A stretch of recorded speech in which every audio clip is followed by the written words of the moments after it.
So hello guys, जय मसीह की। उम्मीद करते हैं आप सब प्रभु की दया से भले चंगे और ब्लेस्ड है। और प्रभु का फिर एक बार धन्यवाद देते हैं इस अपॉर्चुनिटी के लिए, इस समय के लिए जो हमें भाई रजत के साथ हमें कोलैब करने का मौका मिला है। और भाई के पास बहुत अच्छी बातें हैं प्रभु के वचनों से रिलेटेड। तो आज की वीडियो में भी हम उनका स्वागत करते हैं। तो आज के जो हमारा खास वीडियो है, एक नए टॉपिक पर है, नए क्वेश्चंस पर है, और आप सभी को इससे आपको सीखने का मौका मिलेगा, हम उम्मीद करते हैं।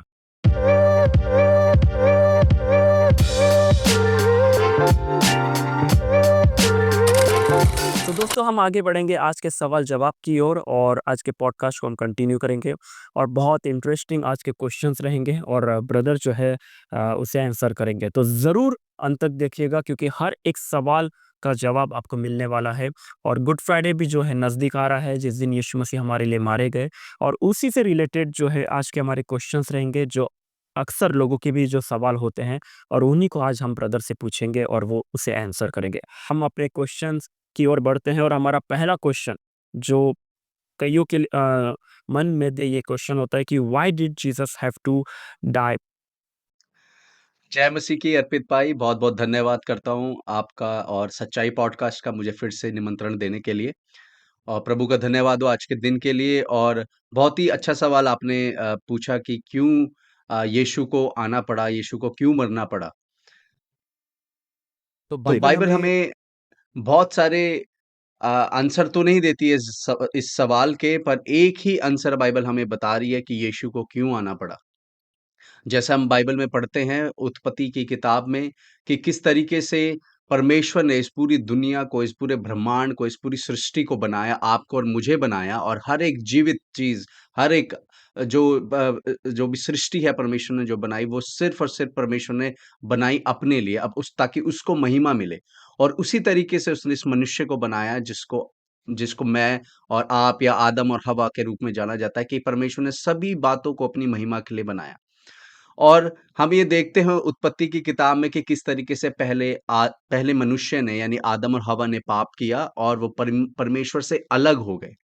पाप उनके बीच में आ गया और पाप के कारण ही मनुष्य और परमेश्वर का रिश्ता टूट गया। और बाइबल हमें बताती है कि उसी रिश्ते को जोड़ने के लिए प्रभु यीशु इस धरती पे आए, यानी परमेश्वर खुद इंसान बनकर इस धरती पे आए, ताकि मनुष्य का मेल मिलाप पर उस परमेश्वर के साथ हो जाए जो अति पवित्र, अति महान है। और जैसे हमने अपने जीवन में देखा है कि हम सच में जब हमने यीशु को नहीं जाना था, हम सच में परमेश्वर से अलग थे। हम ऐसी-ऐसी बातें करते थे, हम उस पाप में थे, उन बंधनों में थे, जो हमें लगता था कि शायद वो सही हैं, पर हमें नहीं पता था वो बंधन है, जब तक हमने यीशु को नहीं जाना। और जब हमने यीशु को जाना, तो हमें पता लगा कि क्यों यीशु को इस दुनिया में आना पड़ा, और क्यों मुझ पापी को एक उद्धारकर्ता या मोक्षकर्ता की, उद्धारकर्ता की ज़रूरत है, जो यीशु के रूप में परमेश्वर इस धरती पर आए। जी। तो बहुत आपने मैं कहूँगा कि एक सटीक आंसर जो है हमें मिला है कि हम प्रभु को नहीं जानते थे, तो हमें पता नहीं था कि जैसे कि ब्रदर ने कहा हम बंधन में हैं। लेकिन जब हमने यीशु को जाना, तो हमने जाना कि हम बंधन में हैं, और उस बंधन से छुड़ाने के लिए यीशु मसीह जो है हमारे लिए जो है मारे गए हैं। और बहुत अच्छा आपने जो है जवाब दिया है ब्रदर। और हम अपने आगे के सवाल की ओर बढ़ेंगे, और ये मैं कहूँगा कि बहुत डाइसी क्वेश्चंस हो सकता है, या फिर ये एक बहुत इम्पोर्टेंट क्वेश्चन हो सकता है, क्योंकि कईयों के मन में ये सवाल होता है कि यीशु मसीह के बिना पाप क्षमा क्यों नहीं हो सकता था? परमेश्वर ने क्यों अपने पुत्र को भेज दिया? क्यों वो ऐसी क्षमा नहीं कर सकता था? हुँ। बहुत ही उम्दा क्वेश्चन, बहुत ही अच्छा क्वेश्चन है। और मैं थैंक यू करता हूँ इस सवाल को पूछे जाने के लिए कि क्यों परमेश्वर ने यीशु को भेजा? क्यों बिना प्रभु यीशु के पापों की मुक्ति क्यों नहीं है? तो यदि हम इसको बहुत ही गहराई से समझें, तो हमें पता लगेगा कि ये एक जो यीशु का आना है, वो एक लाइफ़ को दर्शाता है, एक जीवन को दर्शाता है। और वो जो जीवन है, वो लहू में होता है। यदि आप बाइबल हमें बताती है कि जो लहू है, यानी जो खून है, वो एक बहुत ही उसका एक गहरा आत्मिक उसका एक मतलब है, उसका आत्मिक महत्व है, कि जो लहू है, लहू बाइबल बताती है कि परमेश्वर ने हम इंसान को बनाया और ये जीवन जो दिया और वो जीवन लहू के द्वारा ही हम जीवित हैं। अगर आप मेडिकली भी देखेंगे, यदि किसी ह्यूमन बॉडी में लहू ना हो, तो वो जीवित नहीं रह सकता। तो जो खून है, जो लहू है, वो एक बहुत इम्पोर्टेंट रोल हम मनुष्य के जीवन में प्ले करता है। बहुत इम्पोर्टेंट रोल निभाता है हमारे जीवन में। तो जब हम देखते हैं कि यीशु का आना, ओके, यीशु आते और डायरेक्ट, है ना, यीशु मसीह आते, जीते और सीधा स्वर्ग की ओर चले जाता बिन मरे, राइट? तो पर हम जब लहू की देखते हैं, लहू की सिग्निफिकेंस को देखते हैं, तो हमें पता लगता है कि लहू में जीवन होता है। और जब हम पुराने नियम में खास तौर से पढ़ते हैं, जब हम पुराना नियम पढ़ते हैं, तो पुराने नियम में हम देखते हैं कि परमेश्वर ने जो है एक मनुष्य को, एक मूसा को यही बात बताई कि लहू के द्वारा ही तेरे पापों का प्रायश्चित हो सकता है। उसको हम पढ़ेंगे लेव्य व्यवस्था, उसका 17वां अध्याय, उसकी 11वीं आयत मैं आप लोगों के लिए पढ़ देता हूँ। जैसा लिखा है, लेव्य व्यवस्था उसका 17 का 11, परमेश्वर जो है मूसा को ये बात कह रहे हैं।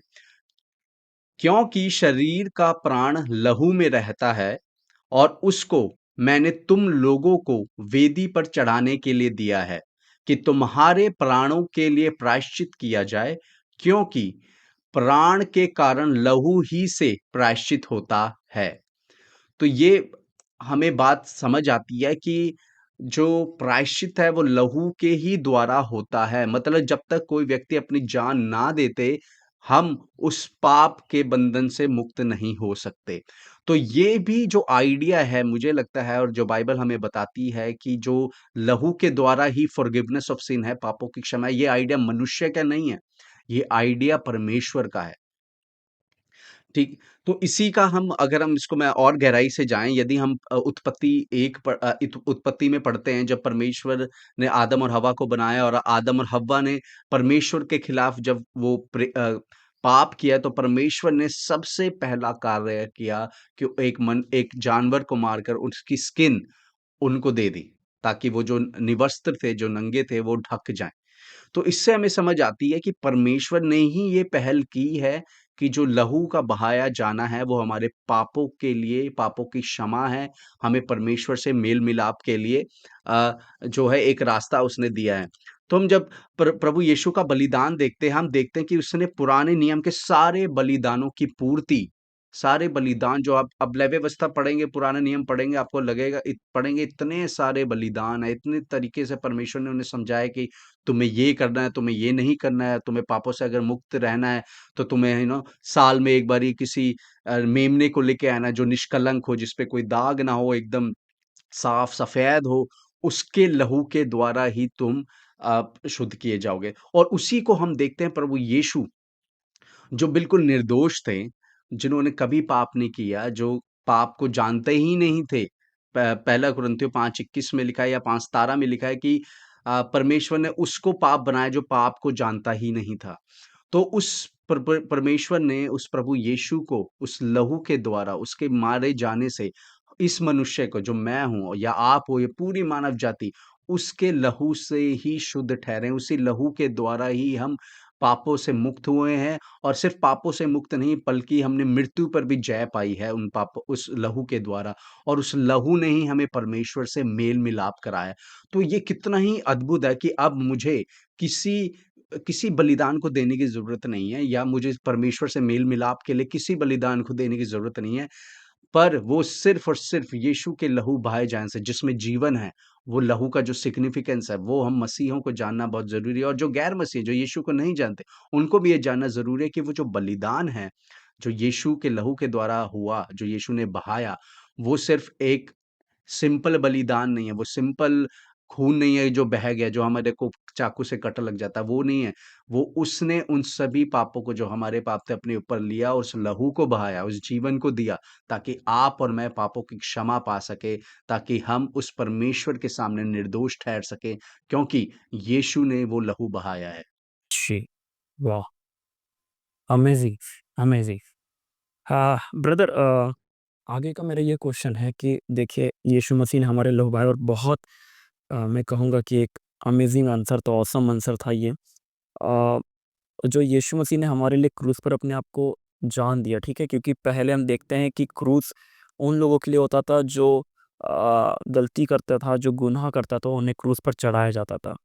तो ये तो एक सज़ा के रूप में देखते थे जहाँ पे गुनहगारों को सज़ा दी जाती थी, दर्द वो सहते थे। तो कैसे क्या जो वो क्रूस है, वो जो क्रॉस है, वो दोनों पीड़ा और विजय को दर्शाता है। जी, बहुत ही अच्छा सवाल और ये उसी जवाब के साथ कनेक्टेड है जो मैंने पहले दिया कि आपने बहुत अच्छा सवाल पूछा कि कैसे वो जो क्रूस है या जो क्रॉस है वो कैसे विक्ट्री और सफरिंग, विजेता जी, को और उस कष्ट और कलेश को दिखाता है। जी, जब हम बाइबल को पढ़ते हैं, जब हम यीशु मसीह के जीवन को देखते हैं, हमें पता लगता है कि जो सफरिंग यीशु ने हमारे लिए सही, वो सिर्फ एक फिजिकल पेन नहीं थी। हम हुँ, उसको देखते हैं कि जब यीशु मसीह हमारे लिए मारा गया, यानी मैं जो सज़ा जो मैं डिज़र्व करता था, जिसके लिए मैं ज़िम्मेदार था, वो प्रभु यीशु ने अपने ऊपर ली। तो ये एक फ़िज़िकल पेन थी, फ़िज़िकल पेन में उसको मारा गया, उस पर थूका गया, उस पर कोड़े बरसाए गए। जब हम बाइबल पढ़ते हैं, उस पे कितने सारे कोड़े मारे गए, उसको भाला चुभाया गया उसकी पसली पर, है ना? और ये एक फ़िज़िकल पेन थी जो कि बहुत ही ज़्यादा एक दर्दनाक थी, मतलब शायद मैं उस पेन को नहीं सह सकता, इतनी ज़्यादा पेनफुल वो डेथ थी। सेकंड हम जी, देखते हैं इमोशनल पेन यीशु ने सही, इमोशनल पेन एज़ इन उसने इस तरीके से इमोशनल पेन को सहा कि उसने उसके ही खुद के लोगों ने उसको क्रूस पे चढ़ाया। जिन लोगों के साथ वो उठता-बैठता था, चाहे पतरस हो, उसने उसका इनकार किया। यहूदा इस्करियोत उसने उसको धोखा दिया, जो उसका खास दोस्त थे ये सारे, जो चेले थे प्रभु यीशु के, उन्होंने उसको धोखा दिया। और इस करेक्ट, इमोशनल पेन के द्वारा मैं समझता हूँ यदि हमें कोई हमारा कोई जानकार या हमारे पेरेंट्स या हमारी बीवी या बच्चे हमें धोखा दे कैसा लगे तो ये एक फिजिकल पेन थी, एक इमोशनल पेन थी, एक स्पिरिचुअल पेन थी। स्पिरिचुअल पेन में मैं ऐसे बोलूंगा कि उसने पूरी मानव जाति के जो पाप है अपने ऊपर ले लिए। और जो हुँ, बाइबल बताती है जो पाप को नहीं जानता था, पहला कुरिन्थियों 5:21 या 5:21 में लिखा है कि वो ही who knew no sin became sin so that we become the righteousness of God, कि जो पाप को नहीं जानता वह पाप बना ताकि हम परमेश्वर की धार्मिकता ठहरे। तो प्रभु यीशु ने उस आत्मिक पेन को भी सहा कि हमारे पापों का जो बोझ उसने उठाया, उसने अपने ऊपर लिया। और चौथा ह्यूमिलेशन, जो आप बिल्कुल बात सही कह रहे थे कि जो क्रॉस है वो एक कैदियों के लिए, क्रिमिनल्स के लिए एक सज़ा होती थी। और यीशु जी, मसीह ने वो ह्यूमिलेशन भी, वो शर्मिंदगी भी महसूस की, क्योंकि जो उसके पीछे चल रहे थे, जो उसको जानते थे, वो देख रहे थे कि कैसे यीशु को ऊपर चढ़ाया गया। और वो लोग शायद सोच रहे हों कि ओह! जिस पे हम विश्वास करते थे, जो हमें पहाड़ी उपदेश दे रहा था, वो तो खुद एक क्रिमिनल है, क्योंकि वो देखो क्रूस पे चढ़ाया गया। तो यीशु ने इतनी सारी पीड़ाएँ सही, physical pain, emotional pain, spiritual pain, humiliation, और इन सभी पेन को यीशु ने उस क्रूस पे दिखाई, जो हमारे लिए एक विक्ट्री बनती है। हमारे लिए विक्ट्री कैसे बनती है कि यीशु की मौत से हमें अनंत जीवन मिलता है। यीशु ने उस अनंत जीवन के लिए उस विक्ट्री को दिया। यीशु ने पाप के ऊपर जीवन को पाया।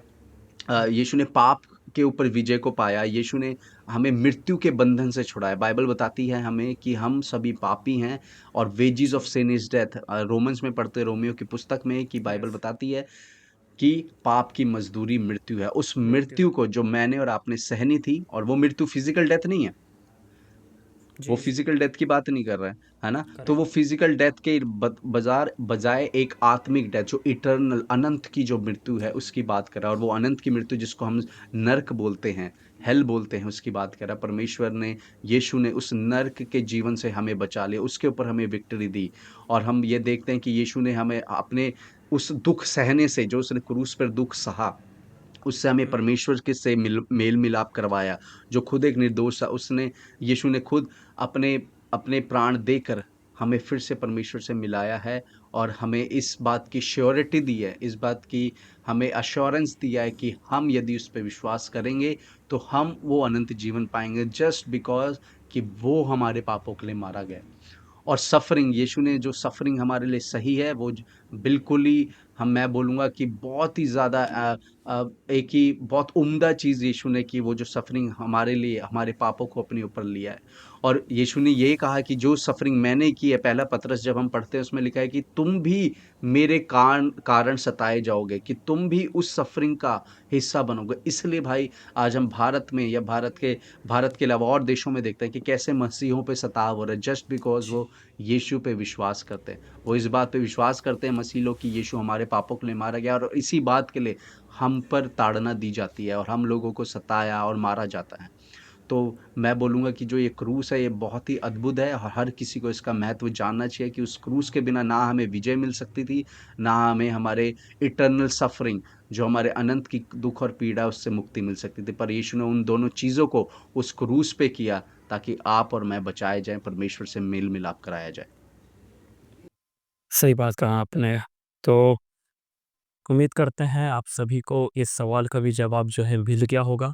अ, एक और सवाल है ब्रदर, और जो यीशु मसीह ने जो वानियाँ कही थी, वर्ड्स कहे थे, उनमें से एक वर्ड ऐसा भी था, इट इज़ फिनिश्ड, समाप्त हुआ, पूरा हुआ। इसका क्या सिग्निफिकेंस है, इसका क्या मतलब है या महत्व है इस वर्ड का?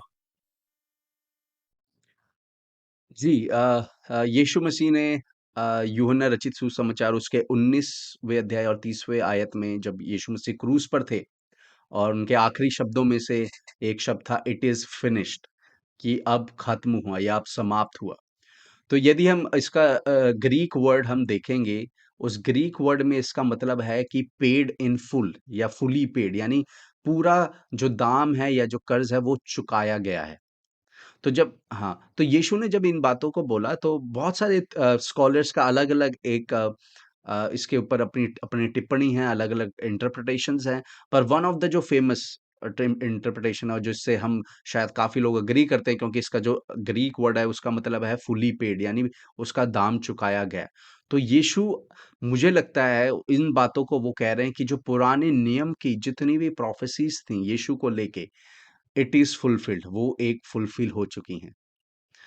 दूसरा, जो पुराने नियम की कवेनेंट थी, जिसको हम ओल्ड कवेनेंट बोलते हैं, ओल्ड टेस्टामेंट का, जो टेस्टामेंट का मतलब होता है वो होता है कवेनेंट, यानी ओल्ड कवेनेंट, ओल्ड टेस्टामेंट जो है वो समाप्त हुआ। अब न्यू कवेनेंट, न्यू वाचा, नया नियम, नई शुरुआत हो रही है यीशु के द्वारा। तो यीशु का कहने का मतलब हो ये भी हो सकता है कि वो पुराने नियम की उन प्रोफेसीज को बोल रहे हैं कि इट इज फिनिश, पुरानी वाचा है वो फिनिश हो चुकी है। और यीशु का कहने का ये भी मतलब है कि हमने, जो मनुष्य इतने तरीके से परमेश्वर तक पहुंचने के रास्ते ढूंढ रहा था, अलग अलग धर्म बना के, अलग-अलग फिलॉसफीज़ बना के, अलग-अलग कर्म करके, दांश-दशमांश देके, या अपने चैरिटी वर्क करके, दान देके, अपने कर्मों से जब परमेश्वर की ओर पहुँचने की कोशिश कर रहा था, यीशु कह रहे हैं वो भी फिनिश हुआ, तुम्हें वो करने की अब ज़रूरत नहीं है, तुम्हें बार-बार बलिदान देने की ज़रूरत नहीं है। वन्स फॉर ऑल, यीशु मसीह एक ही बारी सब मनुष्य के लिए मारा गया, जैसा बाइबल बताती है। तो यीशु ने जब कहा इट इज़ फिनिश्ड, इसके बहुत सारे मतलब हैं। तो और ये जो मतलब जो टॉप 3 इनका जो तात्पर्य है वो यही है कि पुराने नियम में जब हम देखते हैं या ग्रीक यूनानी में हम देखते हैं, उसमें यही, इसका यही मतलब है कि ग्रीक भाषा में कि जो उस वक़्त के जो अगर आप लिस्ट देखेंगे, जैसे आज हम मॉल में जाते हैं या शॉपिंग करने जाते हैं, वहाँ पर लिस्ट होती है और वहाँ पर लिखा था पेड, तो उसी तरीके से यीशु ने हमारे सारे पापों को, सारे कलेशों को, सारे दुखों को, बीमारियों को अपने अपने काँधों पर, अपने उस क्रूस पर ले लिया, उस जीवन को हमारे लिए दे दिया और कहा इट इज़ फिनिश्ड, कि अब ये समाप्त हुआ, अब तुम्हें कुछ करने की ज़रूरत है, तुम्हें सिर्फ़ एक कार्य करना है, वो ये है कि मुझ पर विश्वास, और सिर्फ़ विश्वास के द्वारा ही हम धर्मी ठहराए जाते हैं और हम परमेश्वर के साथ मेल-मिलाप कर सकते हैं। हालेलुया! ये जो मैं कहूँगा कि जो जैसे-जैसे दिन आते हैं हमेशा हर साल गुड फ्राइडे के, और जब ऐसी बातें हमें सुनाई देती है तो हमें ऐसा लगता है कि हम भी उस मोमेंट में हैं, जो यीशु मसीह ने हमारे लिए सहा, जो उसने हमारे लिए किया, और वो बड़ा ही ऑब्वियसली जैसे ब्रदर ने कहा, दर्दनाक था कई रूप से, लेकिन उन्होंने एक उम्दा काम किया एक मानव जाति के लिए, मेरे लिए, आपके लिए, ब्रदर के लिए। और हम विश्वास करते हैं ये जो क्वेश्चंस आज के हमने पॉडकास्ट में पूछा है, उससे आपको एक नॉलेज मिला होगा, एक ज्ञान मिला होगा और आपका जो है फ़ेथ विश्वास कलाम में और बढ़ गया होगा। और जैसे दिन करीब आ रहे हैं हम विश्वास करते हैं कि आप भी प्रभु के और करीब आए इन वीडियोज़ के द्वारा, विश्वास के द्वारा अगर आप उपवास करते हो उसके द्वारा। लेकिन ये हमारी चीज़ नहीं है जो हम प्रभु के करीब लाती, प्रभु ही है जिसने हमें चुना है और उसने हमें पहले से अपने करीब रखा है। जैसे कि ब्रदर ने आज अपने जवाबों एब्सोल्युटली। में बताया। मैं इसमें हाँ, अर्पित भाई बिल्कुल सही बोला कि आपने जो आखिर में बोला कि हाँ, परमेश्वर ने हमें चुना है। हमें इस बात का हम सभी विश्वासियों को, मसीहियों को इस बात की अ, एक समझ होनी चाहिए कि हमने कुछ नहीं किया परमेश्वर तक पहुँचने के लिए। ये सिर्फ़ और सिर्फ़ उस प्रभु का कार्य है, ना हमारी फ़ास्टिंग, ना हमारी प्रार्थनाएँ, ना हमारा ज़्यादा बाइबल पढ़ना, हमें हम ये हमारे कार्यों से नहीं, ये मतलब ये सारी चीज़ें ज़रूरी हैं, मैं आपको मना नहीं कर रहा, ये सारी चीज़ें ज़रूरी हैं दर्शकों को, ये प्रार्थना करना फ़ास्ट मैं कह रहा हूँ, अगर आप ये सोचे कि आप इतना ज़्यादा कुछ कर रहे हैं, तो परमेश्वर आपको प्रेम कर रहा है, नहीं, ऐसा नहीं है। आपके ज़्यादा पढ़ने से या कम पढ़ने से परमेश्वर आपको उतना ही प्रेम करता है, परमेश्वर ने यीशु को उतना ही आपके लिए दिया है। तो आपको बाइबल इसलिए पढ़नी है, प्रार्थना इसलिए करनी है, फास्टिंग इसलिए करनी है ताकि आप उस परमेश्वर को और भरपूरी से जान सकें और अपनी निर्भरता, अपनी डिपेंडेंस उस परमेश्वर पर दिखा सकें। क्योंकि हमारे कामों से नहीं परंतु उसके अनुग्रह से जो फ्री है, उससे हमें छुटकारा मिला है। Correct, correct. ग्रेस, अनुग्रह जो उन्होंने कहा ब्रदर ने, उसे ध्यान रखिएगा। जो कुछ है उसने किया है, हमें करना है वो चीज़ें, लेकिन हमने कुछ नहीं किया, जो कुछ है उसने किया है। सो ब्रदर रजत आपका फिर एक बार हम शुक्रिया कहते हैं इस आपका समय देने के लिए और ये सुबह का समय है दोस्तों जो आज हम लोग जो है अर्ली मॉर्निंग में हम लोग शूट कर रहे हैं, ताकि ये जो बातें हैं आप तक पहुँच सके और जो है आप इसमें और बढ़ सके। तो फिर एक बार आपका शुक्रिया ब्रदर रजत और आप सभी का भी हम शुक्रिया कहते हैं जो आप अंत तक बने रहे हैं, जो आपने इस वीडियो को सपोर्ट किया है, आपने और प्यार दिखाया है और अगर आपको अच्छी लगी है तो ज़रूर आप इसे शेयर करें, ताकि और भी लोग इसके द्वारा आशीषित हो और वो भी ज्ञान में बढ़ते जाएँ। फिर से हम सब बातों के लिए प्रभु का धन्यवाद करते हैं और इसी के साथ हम आज के पॉडकास्ट को एंड करते हैं और मिलते हैं जल्द एक नए वीडियो के साथ।